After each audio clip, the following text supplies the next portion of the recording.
বরাবরই লালগোলার মাটি কংগ্রেসের শক্ত ঘাঁটি বলেই পরিচিত। কিন্তু আব্দুল আজিজের প্রচারে যে পরিমাণ অর্থ খরচ হচ্ছে, যে পরিমাণ আলোর ছটা প্রচারে, আপনি কি তার সঙ্গে পেরে উঠবেন?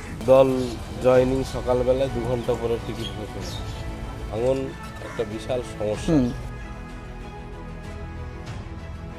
65,000 লোককে বাদ দিয়ে একটা কনস্টিটিউয়েন্সিতে ভোট হচ্ছে। আর এই সমস্যায় ফেলে দেওয়ার যে মূল নায়িকা বলছি, তার নাম এই রাজ্যের মুখ্যমন্ত্রী।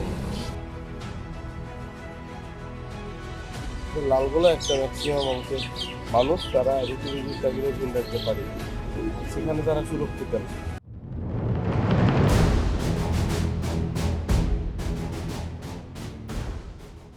বসে রয়েছি লালগোলার কংগ্রেস প্রার্থী তহিদুর রহমান সুমনের সঙ্গে।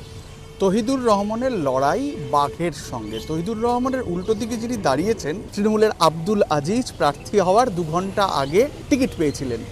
আসলে আব্দুল আজিজ একজন ছায়া, তার পেছনে রয়েছে একটা বিরাট কায়া। সারা কলকাতা মায় পশ্চিমবঙ্গ এনামুল, শুভেন্দু অধিকারী কথায় কথায় আগে তার নাম তুলতেন, এখন তার নাম কেন তোলেন না আমরা জানি না, কিন্তু গরু পাচারের সঙ্গে যে নামটি বারবার যুক্ত, এই আব্দুল আজিজ এই এনামুলের ঘনিষ্ঠ আত্মীয়। অর্থাৎ বলা হচ্ছে, লালগোলার স্থানীয় মানুষরা বলছেন, আসলে বকলমের লড়াইটা লড়ছেন এনামুলই। লড়াইটা কতটা কঠিন, এই লড়াইয়ে লালগোলার মানুষ কাকে যোগ্যতম হিসেবে বেছে নেবে? সবথেকে বড় কথা, শামসেরগঞ্জ, লালগোলা এই অঞ্চলগুলো মুর্শিদাবাদের সেই অঞ্চল যেখানে বাংলায় সবচেয়ে বেশি ভোটারের নাম বাদ গিয়েছে। শুধুমাত্র লালগোলাতেই যদি ধরে নিই, প্রথমে 10,000 এবং পরে 55,000, সব মিলে 65,000 নাম বাদ গিয়েছে।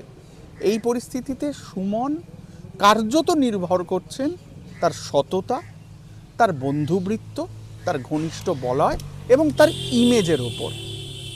শেষমেশ তার ভাগ্য কোথায় গিয়ে দাঁড়াবে, আমরা সুমনের সাথে একটু কথা বলবো।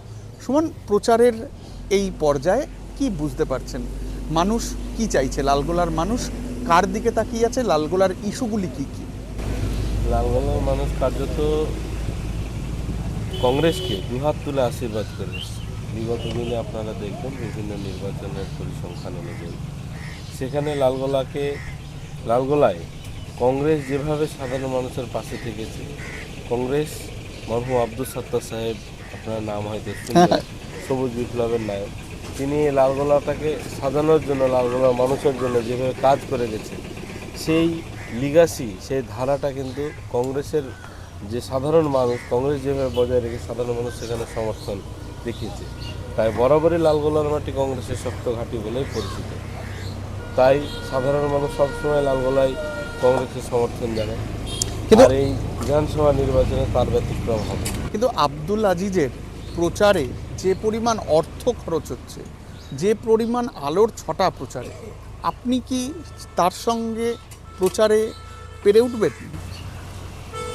প্রচারে যদি আব্দুল আজিজের, দেখেন, আমি ব্যক্তি আক্রমণ পছন্দ করি না।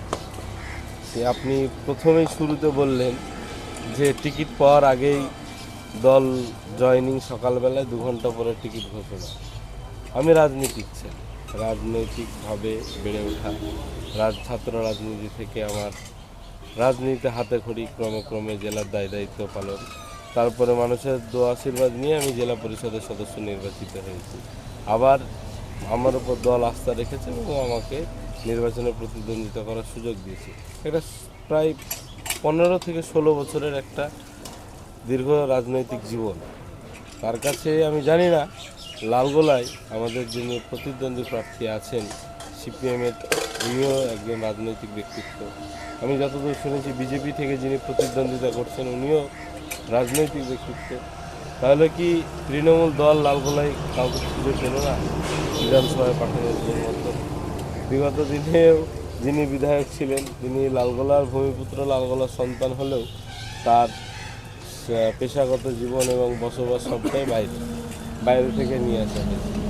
এবারও এই যে প্রার্থী, এনার যে বিধানসভা এরিয়া সেটাও বাইরে।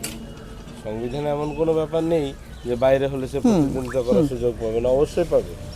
আমাদের বক্তব্য লালগোলা যে মানুষের সঙ্গে আমি চলাফেরা করি, মানুষের সঙ্গে উঠা বসা করি, মানুষের সমস্যা মানুষের সঙ্গে থাকলে মানুষের লালগোলার সমস্যাগুলো- মানুষের সমস্যা কি কি? 5টা সমস্যার কথা বলুন। প্রথম সমস্যা হচ্ছে যে লালগোলায় যে তারানগর বলে একটা গ্রাম আছে, হুম। আপনারা দেখেছেন যে ভাঙন একটা বিশাল সমস্যা। হুম। গিলবেড়া কোপরা জিপি তারানগর গত 2 বছর থেকে এমনভাবে ভাঙন শুরু হয়েছে যেখানে বহু মানুষ গৃহহীন হয়ে পড়েছে। হুম। লালগোলায় এই গ্রীষ্মকাল আসছে, গ্রীষ্মকাল আসলে লালগোলার জলের সংকট হয়। লালগোলা এই পাশেই একটা হসপিটাল রয়েছে, কৃষ্ণপুর হসপিটাল, যেখানে মরহুম আব্দুল সত্তার সাহেবের আমলে সেই হসপিটালটা তৈরি হয়েছিল এবং আমাদের সাংসদ অভিজিৎ মুখার্জি তার অর্থানুকূল্যে 1,13,00,000 টাকা দিয়ে নতুন বিল্ডিং সম্প্রসারণ করেছিল। এখন বর্তমান সময়ে তার যে পরিকাঠামোগত সমস্যা, চিকিৎসা ব্যবস্থা সবটাই পুরো খুব খারাপ অবস্থার রয়েছে। এই রাজারামপুর যেটা পাইকপাড়া জিপি, সেখানে একটা শ্মশানঘাট রয়েছে যেখানে বৈদ্যুতিক চুল্লি প্রয়োজন। এই সমস্যাগুলো লালগোলা একটা বেসিক সমস্যা। পাশাপাশি লালগোলার যে পরিযায়ী শ্রমিকের একটা সমস্যা আছে, যার জন্য আমরা দীর্ঘদিন থেকে লড়াই করে আসছি। আপনারা দেখেছেন অধীর রঞ্জন চৌধুরী কীভাবে পরিযায়ী শ্রমিকদের পাশে থাকে। আমরা ওনার সৈনিক হিসেবে আমরাও চেষ্টা করি পাশে থাকার, যে লালগোলার একটা বহু অংশের, মুর্শিদাবাদ জেলার মধ্যে লালগোলা একটা ম্যাক্সিমাম অংশের মানুষ, তারা রুটি রুজির তাগিদে ভিন রাজ্যে পাড়ি দিয়েছে। সেখানে তারা সুরক্ষিত নেই। তারা বিভিন্ন সময় দুষ্কৃতীদের দ্বারা আক্রান্ত হয়, কখনো নিজেরাও হয়তো আক্রান্তের শিকার হয় এবং নিজেরাও হয়তো কাজ করতে গিয়ে মারা যান। পরিযায়ী শ্রমিকের সমস্যাটা একটা রয়েছে। আর রাস্তাঘাট তো সার্বিক সমস্যা। এসআইআরে শেষবার 55,000 নাম বাদ পড়েছে, তারপর? আগেই প্রায় 10,000 নাম বাতিল পড়েছিল। এই যে 65,000 লোককে বাদ দিয়ে একটা কনস্টিটিউয়েন্সিতে ভোট হচ্ছে, এটা আপনাদের ফলে কতটা প্রভাব ফেলবে? দেখুন, এশিয়ার তো গোটা পশ্চিমবাংলার মানুষের সমস্যা। আর এই সমস্যায় ফেলে দেওয়ার যে মূল নায়ক বা আমি নায়িকা বলছি, তার নাম এই রাজ্যের মুখ্যমন্ত্রী। আচ্ছা।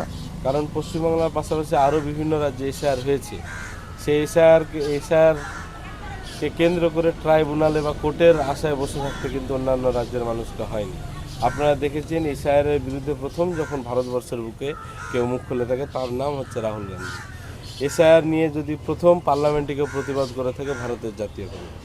আমি যুব কংগ্রেসের সৈনিক। আমরা পশ্চিমবঙ্গে ইলেকশন কমিশনের দপ্তর ঘেরাও করেছিলাম এই এসআইআরের ভিন্ন সে অধীর চৌধুরীর নেতৃত্বে আমরাও ডিএম অফিসে ডেপুটেশন করেছিলাম।